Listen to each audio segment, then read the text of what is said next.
Yep. This is Em Bunnies. Tell me a little about how this game came about. So we'd worked on our previous games. One had a lot of really good cute characters in it. It's an augmented reality style game, so it's quite difficult to market because it's difficult to get the concept of what's happening. And the other game we did was quite abstract, so we wanted to do something that had a lot of character in it. Okay. But we knew we wanted to kind of still involve motion in there. So originally the game was going to be set in space with aliens, and you're going to be defending Earth. But I thought it was a little bit too boy-centric, and because we kind of wanted to go really family-friendly, we kind of thought that bunnies might be quite... Families love to shoot bunnies. I shoot bunnies with my family all the time, every weekend.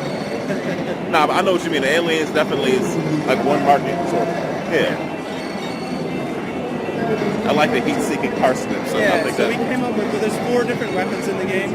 You've got a carrot rifle, which can fire 4 different bullets, including carrots and heat-seeking parsnips. You've got a watermelon machine gun, which can also fire heat-seeking chili seeds, and a couple of other bullet types we've not announced yet.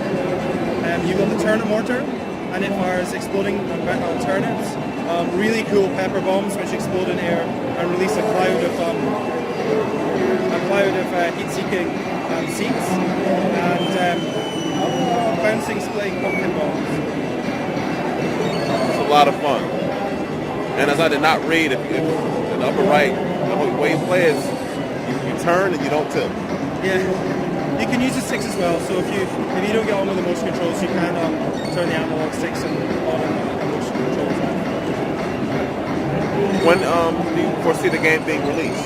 We're hoping October, but we're a small team of 3 people, so depending on what sort of bugs and things, it might take a little bit longer. Okay. We want to make it as polished as it can be.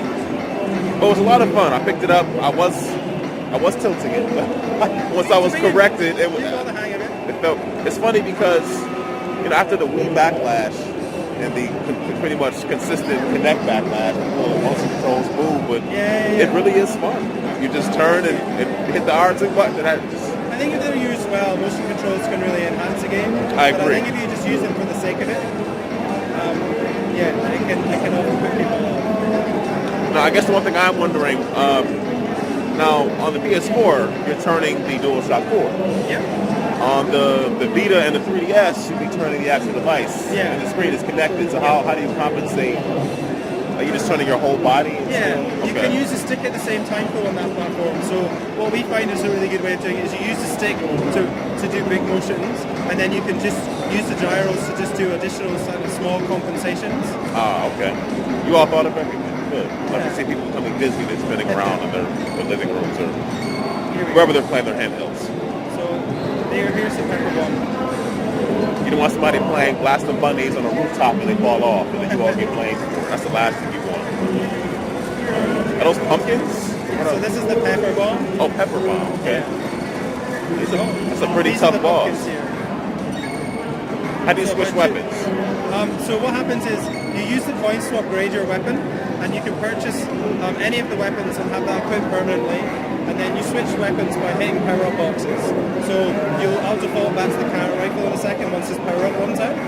The idea is that you want to play the game, find your favorite weapon and have that equipped most of the time, but then in certain circumstances we'll throw out power-ups or things that you might need. Now, was that his pink belly button hanging out? That was, yeah. Yeah, that's a pretty long belly button. He's got a bandage over it. He's pretty embarrassed about it.